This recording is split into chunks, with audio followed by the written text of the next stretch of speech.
Welcome to the Iconic Life podcast, where we gather around the virtual tables for real, soulful conversations about what it means to live a life of calling, wealth, joy, and purpose. I'm your host, Hannah Elsey. I'm the founder of Agora Wellness, creator of the Iconically movement. I call myself a transformation midwife, an overflow activator, and a movement builder of a community of visionary women who are choosing to lead and live lives they are wildly in love with. You guys, here we don't do that surface level chatter. We go deep. We talk about truth and the kind of stories that remind us that we are limitless when we are walking in our divine purpose and identity. When I say living iconically, here's what I mean by that. It's remembering who you were created to be and choosing to live from that place fully and unapologetically. It's saying yes to your divine calling, even when it's messy, and building wealth, legacy, and joy from a place of overflow. It's leading movements, raising families, and co-creating a life that feels like art with our Creator. Because living iconically means you aren't chasing a dream. You are the dream. And today we're going to dive into that together. Welcome to the table.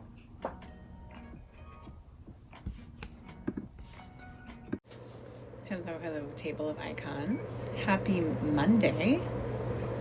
I decided I'm going to drop in here for this week because I have an offering coming up, a free masterclass on Friday, and I would love to invite each one of you to it. And so I thought, let's just go ahead and start chatting about some things. And it's not exactly what the class is about, but it's adjacent and it applies. As you guys know, one of my passions and biggest things that I teach is around wealth building, wealth creation, true holistic wealth, right? In all the forms, not just financial, but also including financial, because I believe that resources in the hands of good women and men create good, right? Because when we have these amazing callings on our life and ideas and visions to nourish and feed our communities and people around us, and philanthropic ideas, oftentimes what holds us back from being able to pull the trigger on these things or do them is lack of resources, financial resources, right? So one of my passions is being so fully resourced and supported in all the ways, but in this instance, or one of my main teachings is around financial wealth, understanding the modern wealth building, because things are changing, right? Things are changing. It's not just what it used to be all the time. There is the crypto world and investing in newer ways and different things that is out there, AI and precious metals and digital things and all the new technologies. There's a lot out there that is so different than the day and age of let's just start a mom and pop kind of storefront or whatever, or investing in just stocks and bonds or 401ks, which, by the way, we all know does not actually build true wealth. Let's be honest, right? So we understand that things are, in today's society, the way in general it is set up is not to help us to build true wealth, right? Or to be fully successful. And so I'm always looking for different ways, different avenues, and another perspective. Let me grab some water. And so today, I'm going to start this week off with around this theme of it. What does wealth actually mean? What does it mean beyond just the financial, right?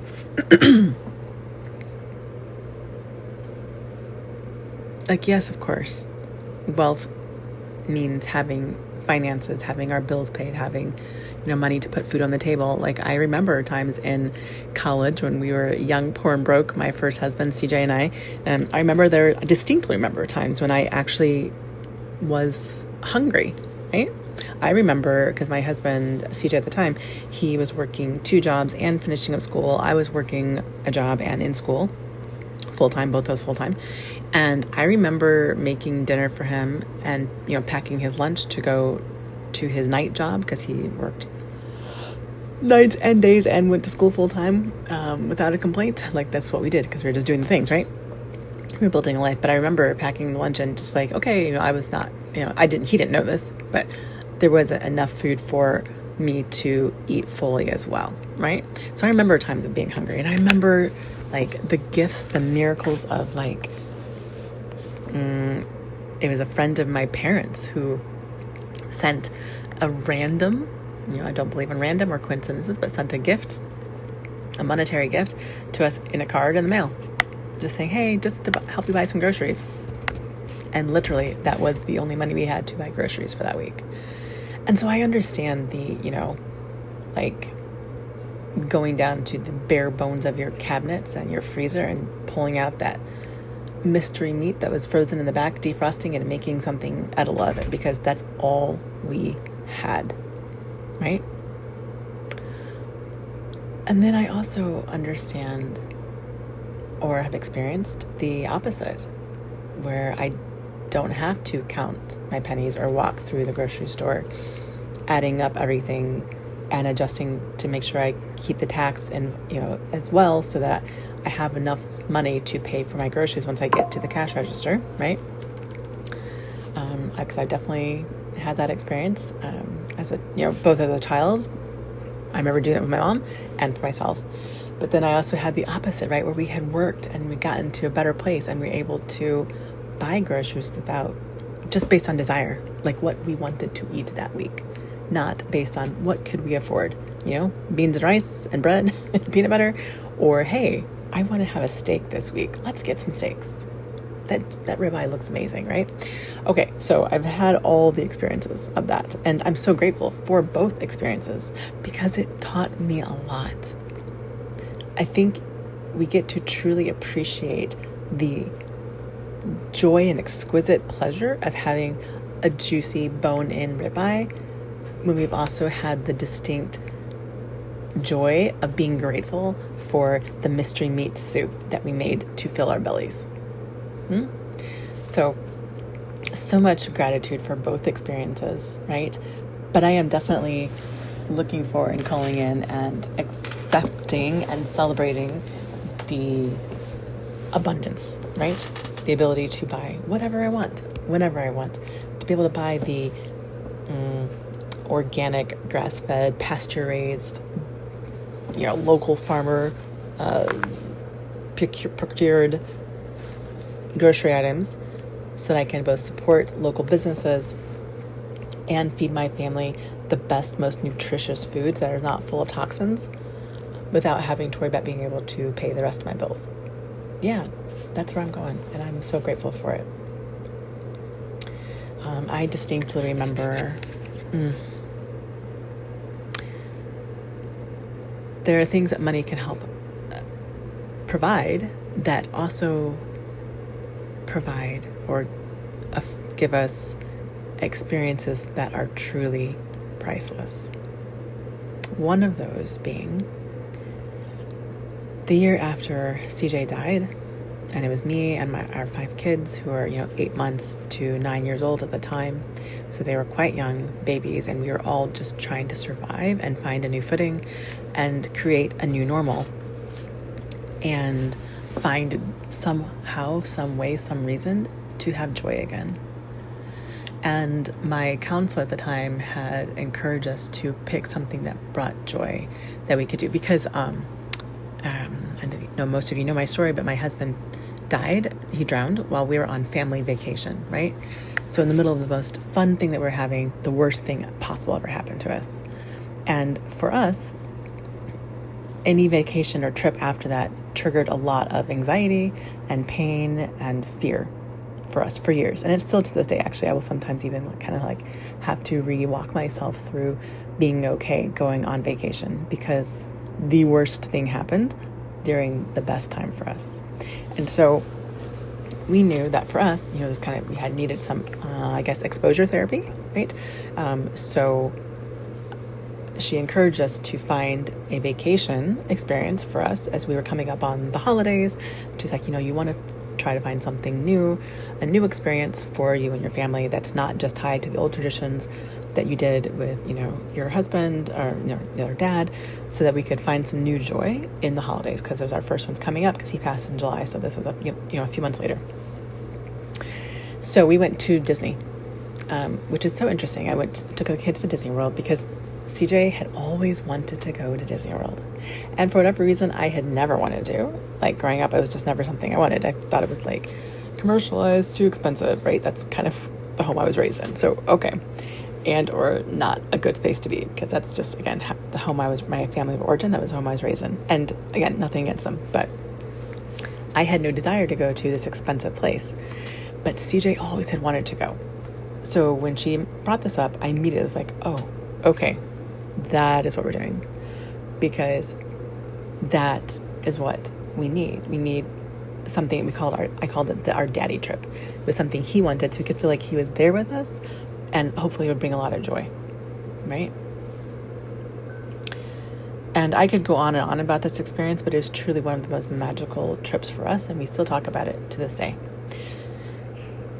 But I was able to pick up the phone, literally pick up the phone, dial the number, and tell them the days I wanted to be there, how many of us were there, and booked the room, booked the package, booked the dining plan, all the things, bought the tickets, and also the next day picked up the phone and did it again to bring my sister and her family along, because our kids were very close and they were a very healing presence for us and support.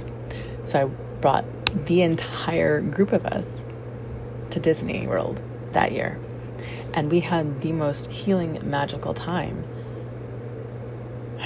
I remember it was Christmas time we went, and I remember that the decor was so, magical, truly the most magical place on earth, as they say. And I remember we were walking through an exhibit where they had like all these twinkling lights that were orchestrated to Christmas music. And it was nighttime. There was a little bit of like a gentle snowfall, and these beautiful Christmas carols playing. And I was moved to tears because I felt the sacred beauty of this place, and the healing was so present there. Like I could feel CJ's presence. The kids could, it was so magical and so priceless. And that was afforded to us because I had the resources to do it, because of the work that we had done to build true wealth. So for me, that is some of what wealth means to me.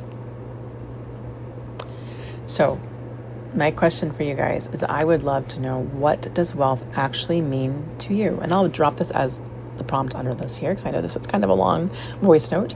So if you're still hanging on me to the end, bless you. But join me in this conversation, you guys. Join me in this. If money wasn't an issue, what would your daily life actually look like? And not just the vacation version, right? But the real day-to-day, buying the ribeye that you want, right? What would it look like for you on just a regular day? I would love for you guys to either drop a voice note detailing this out, or just comment below. I'm genuinely curious what lights you up, right? Dream about this, feel into it, and share with us. All right, guys, love you much. So you guys, thank you so much for joining me today for another conversation inside the Iconic Life podcast. Remember, every choice you make leaves a mark, so make them wisely. Your most iconic life isn't out there waiting in the somewhere for you. It's the one you are choosing and creating right now. So keep choosing with intention. Keep choosing truth. Keep choosing joy. And if today's conversation stirred something in you, please share this episode with your friends. Leave us a review and help us spread this movement of women and men who are living, leading, and loving iconically. I'll see you back here next time.